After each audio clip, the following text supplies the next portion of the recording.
Good morning, dear participants. I am Dr. S. Hema Aishwarya from Bioengineering Drug Design Lab, Department of Biotechnology, IIT Madras.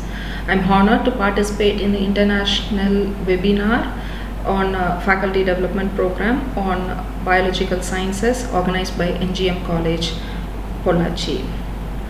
So, I will be talking on synergistic anti-diabetic potential of medicinal plants. The term synergy means beneficial effects of a combination or an interaction.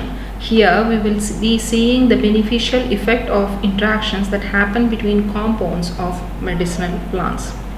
Before going into the topic, let us see the global diabetes estimates and projections. As you all know, diabetes is a major non-communicable disease due to a malfunctioned glucose homeostasis triggered by a number of genetic, lifestyle and environmental factors. As per the International Diabetes Federation, there are currently 463 million people who are diagnosed with diabetes, accounting to about 9.3% of the global population. This number is expected to rise to 700 million, accounting to 10.9% of the global population by the year 2045. The largest increase is expected to happen in regions where economies are slowly moving from low to middle income status. A higher increase of 143% in the African continent and 74% in the Southeast Asia is estimated during these years. Considering the Indian scenario, the country holds second position with around 77 million people affected with diabetes and is expected to rise to around 134 million people by the year 2045. The upsurge in the diabetic cases is expected to bring economic and social implications in countries with higher costs of hospitalization, financial burden to the families, poor productive life, low self-esteem and social stigma.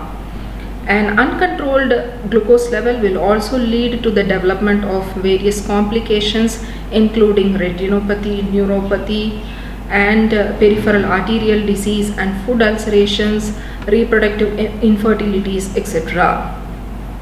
So the main important message that is involved in the diabetes management is through the promotion of the lifestyle, which includes healthy diet and physical exercises including brisk walk and participation in aerobic activity and maintenance of the healthy body weight. If attempts that are made to change one's lifestyle does not regulate the blood glucose levels, then oral medications are prescribed.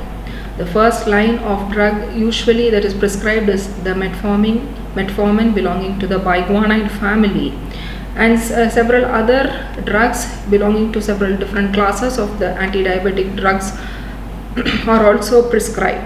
So if the treatment with a single anti-diabetic drug is not sufficient to control the blood glucose level, then a range of combination of drugs involving the sulfonylureas or the dipeptidyl peptidase inhibitors or the glucagon-like peptide 1 agonists are used. So when these oral medications still fail to regulate the blood glucose level or does not control the hyperglycemia, then insulin injections are required. So diabetic medicines affect each person differently. So they actually cause sometimes some side effects. The side effects depends upon the body as well as the type of the medicine taken. So some diabetic medicines like rosiglitazone, pioglitazone are known to induce heart related diseases. So some of the medications cause heart, liver or kidney problems, and a very large number of the medications are involved in hypoglycemia and digestive problems.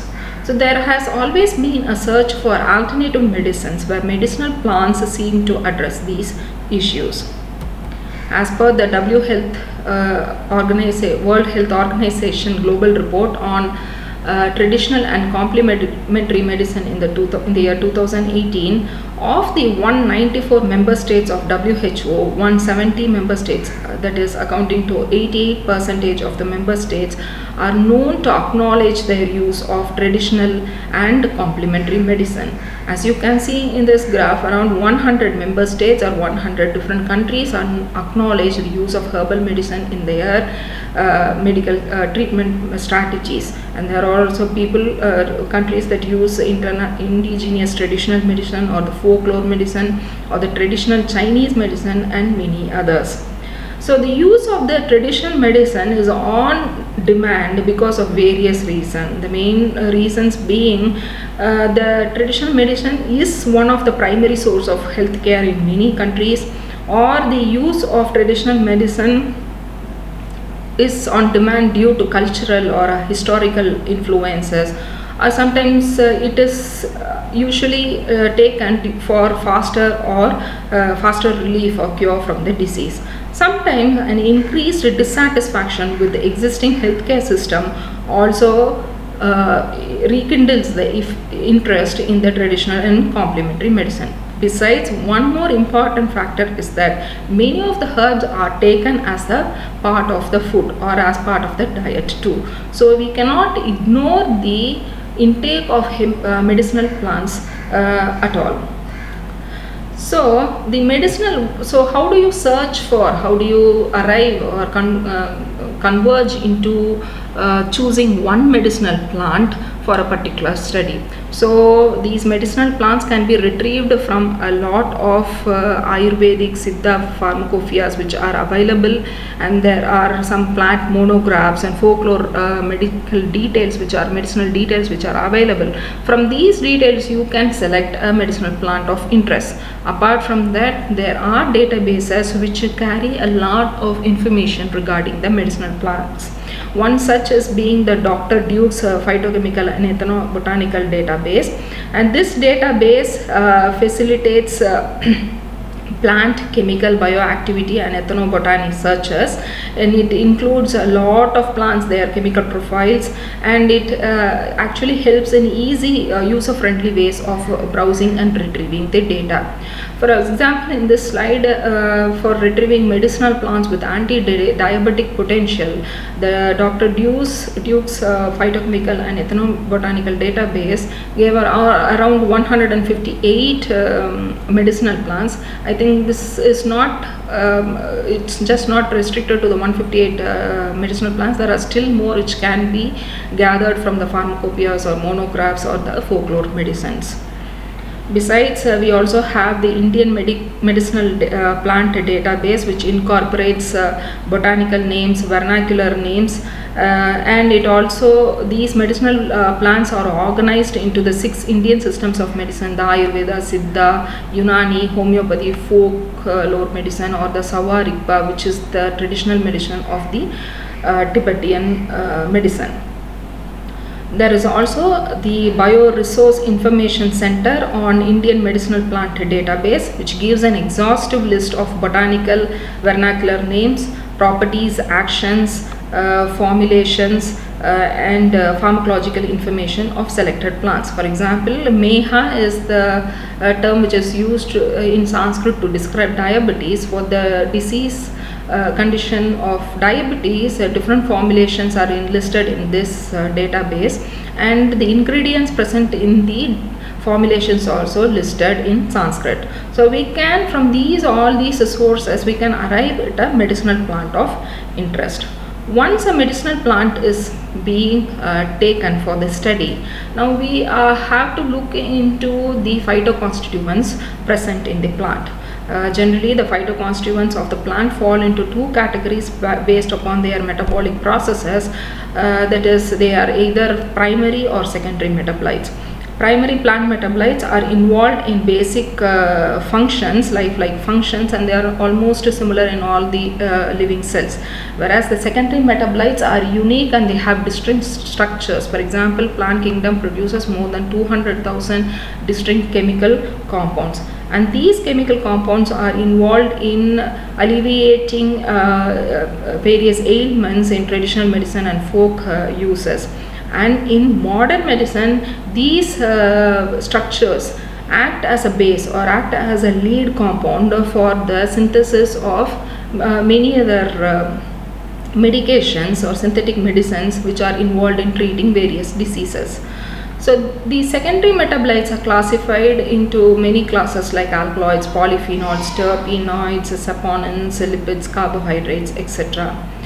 For example, the fenugreek, the vendayam that we normally have in the diet or in the food, when the ethnobotanical uses of these fenugreek is retrieved from Dr. Duke's phytochemical database, there are around 58 to 68 different uses or 15 ethnobotanical uses of the fenugreek enlisted in the database. Apart from that, this database also enlists around 351 different phytoconstituents that are present in the fenugreek.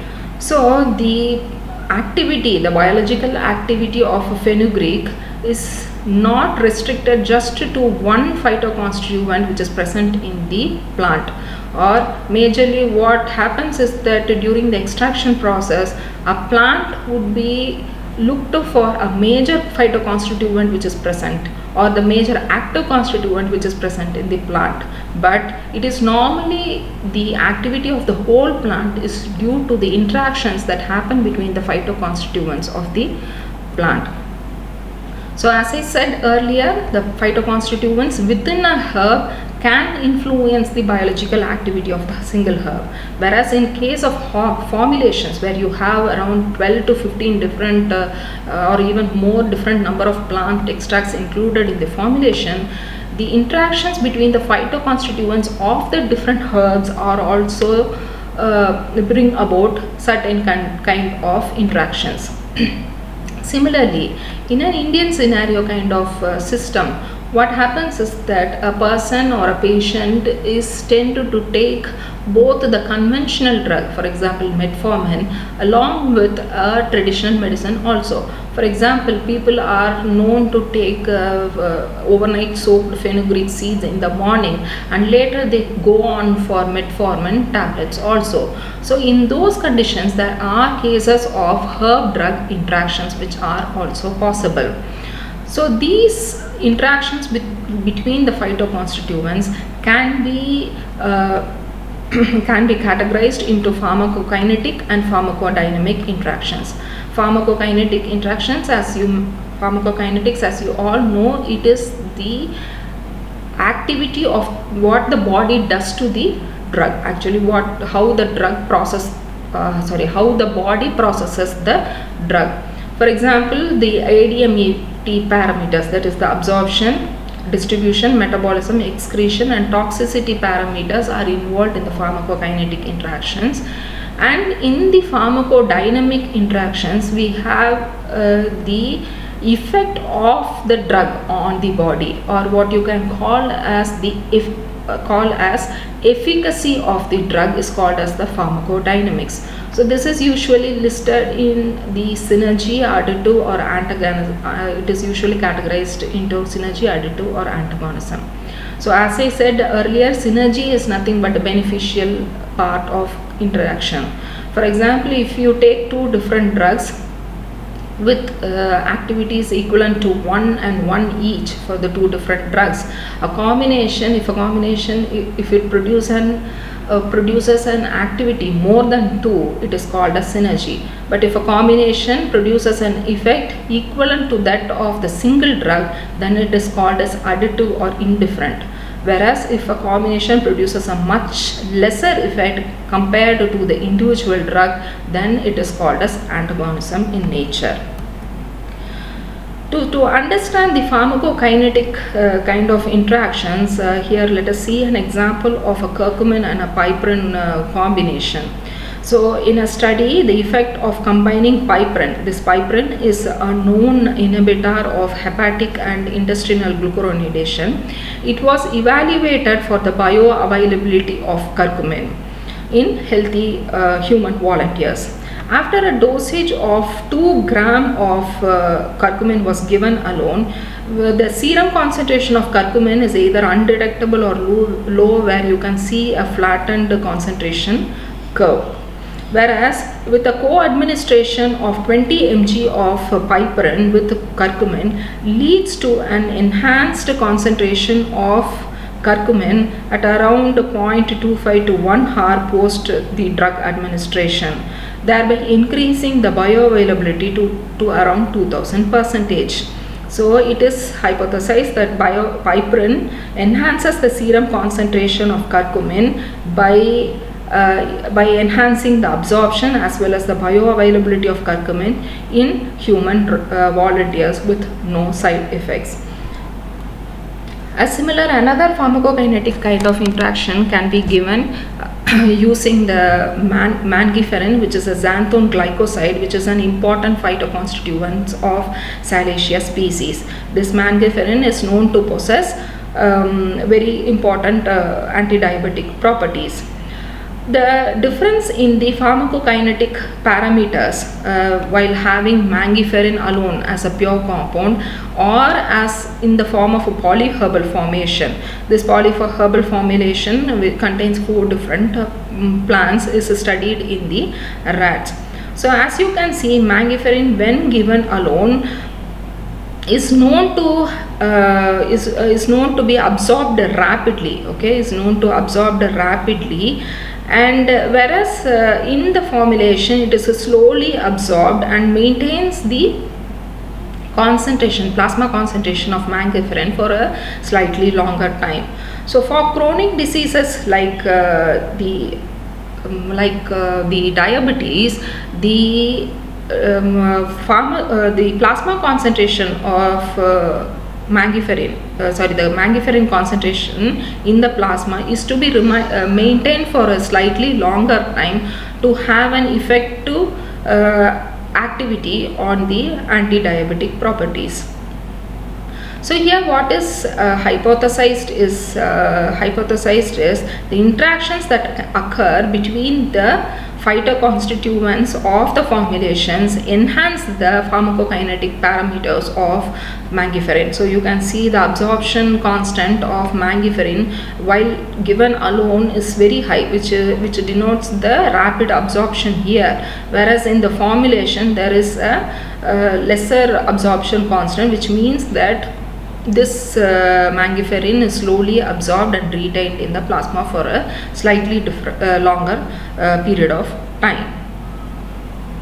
So the past 2 slides were regarding the pharmacokinetic type of interactions that can occur between phytoconstituents within a plant or with a herbal formulation. Now within a plant, for example, as we saw, the fenugreek seeds contains around more than 350 phytochemicals, of which 4 different phytochemicals are very largely being studied, and they are known to possess high anti-diabetic properties. So these phytoconstituents act on different targets, that is, they have multi-targeting nature, and due to this multi-targeting nature of the individual constituents, the biological activity or the anti-diabetic activity of the fenugreek seeds is highly pronounced. For example, if you can see the 4-hydroxy isoleucine, which is an unusual amino acid, is known to enhance the insulin secretion under glucose-induced conditions. It is also shown to increase insulin secretion by direct action on pancreatic beta cells also. And it is also known to restore insulin sensitivity in skeletal muscles with insulin resistance. Apart from that, there is another major saponin called as diasgenin, which is also known to restore pancreatic beta cells, downregulate enzymes that are involved in hepatic gluconeogenesis and glucose transport, determine the expression of various genes involved in the diabetic pathway, inhibits enzymes like alpha glucosidase and alpha amylase. So by this way, diasgenin has various activities on different targets of the diabetic pathway. Similarly, trigonelin is also known to have trigonelin, which is an alkaloid present in the fenugreek seeds, is also known to reduce diabetic nephropathy and insulin resistance through PPAR gamma pathway. Apart from that, we also have the dietary fiber, which accounts to around 45.4% in the fenugreek seeds, and this is known to reduce the gastric clearance rate, thereby slowly releasing the carbohydrate, preventing the rapid shootage of blood glucose concentrations. So where we can, here in this slide, what we can see is multiple constituents within a herb will have multiple targets, and therefore the interactions that happen due to this bring about a pronounced anti-diabetic effect or a wholesome effect of the fenugreek seeds. Here in this slide, what we can see is when the myotubes were stimulated with lipopolysaccharide to induce inflammation, when they were treated with individual individual drugs like diasgenin, or individual phytoconstituents of fenugreeks like diasgenin, trigonelin, hydroxyleucin and inositol, they regulate the inflammatory genes completely different from that of the ethyl acetate extract of fenugreek seeds. For example, if you can see the expression of the inflammatory genes like IL-1 beta is downregulated by the individual constituents like diasgenin, trigonelin, hydroxyleucin and inositol, whereas the ethyl acetate extract of fenugreek seeds was found to possess a pronounced effect compared to that of the single phytoconstituents of the fenugreek. Similar kind of downregulation can also be seen in ethyl acetate extract when compared to that of the rest of the inflammatory genes. So what I would like to stress here is that the activity of the whole extract is due to the interactive phytoconstituents of the plant rather than a single phytochemical. So in order to assess the combinations, we have different methods and statistical techniques. So normally a phytoconstituent or a drug will usually follow a non-linear concentration effect relationship, and there are different methods which are involved. For example, we have the interaction index calculation, median effect method, three-dimensional models, and isobologram, which is a graphical method, is also involved to assess the kind of interactions.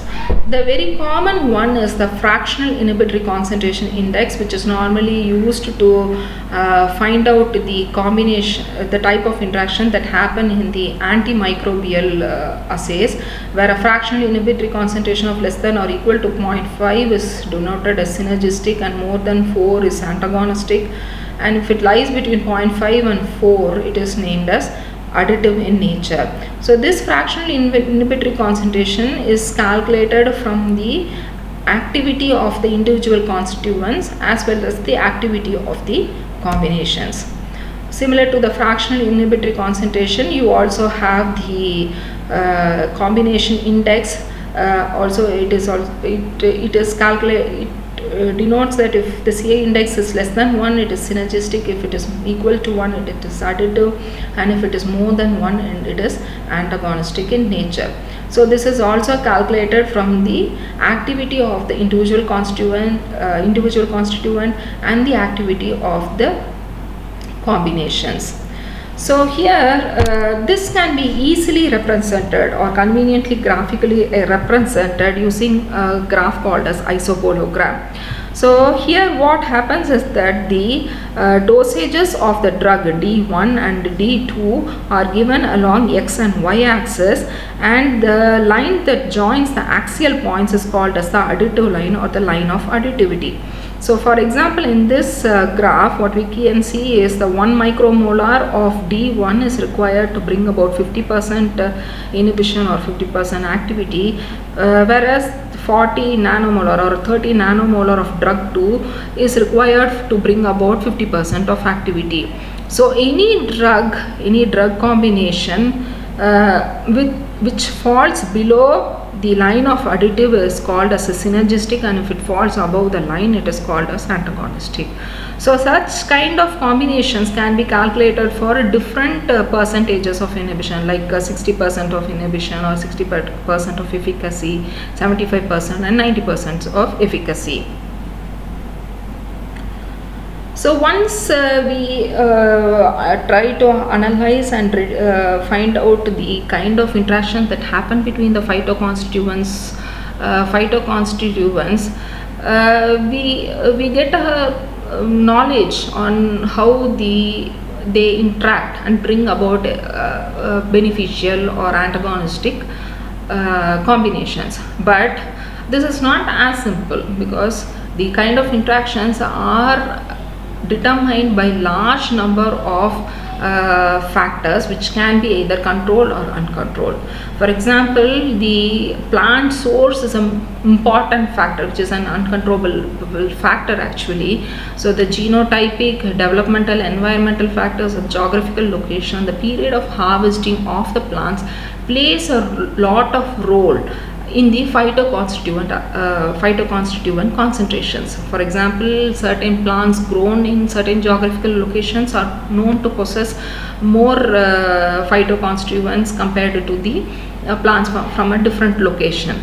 So these factors also determine the kind of interaction that happen between the phytoconstituents. Once we have the medicinal plant in our hand for our study, then the in vitro parameters like the extraction techniques play an important role in determining the kind of interactions. So normally, conventionally, the extraction techniques like oxalate type mediated extraction or maceration, where we soak the extracts in the solvent for a longer period of time at a predetermined temperature. So these kind of extraction techniques are also known to determine the type of interactions that we are going to study.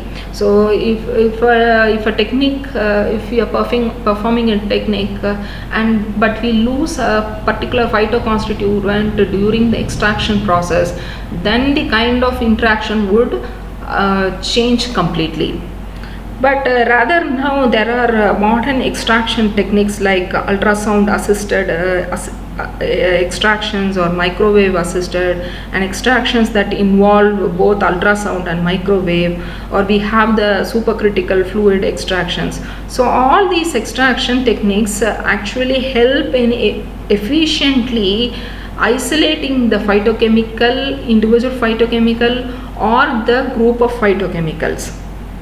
Apart from this, we also have the various techniques to isolate, like we have the thin layer chromatography, HPLC, ultra performance HPLC, and the detecting techniques like the NMR, FTIR, MS, and the hyphenated techniques like MALDI, MS, HPLC, all the GCMS.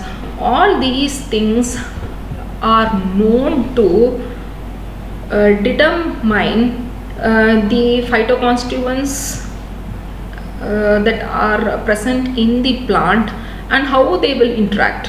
Okay, and next is the administration of the extract. So how are we going to administer the extract? Is it in the powder form, the liquid form, or is it solvent mediated extraction or aqueous mediated extraction?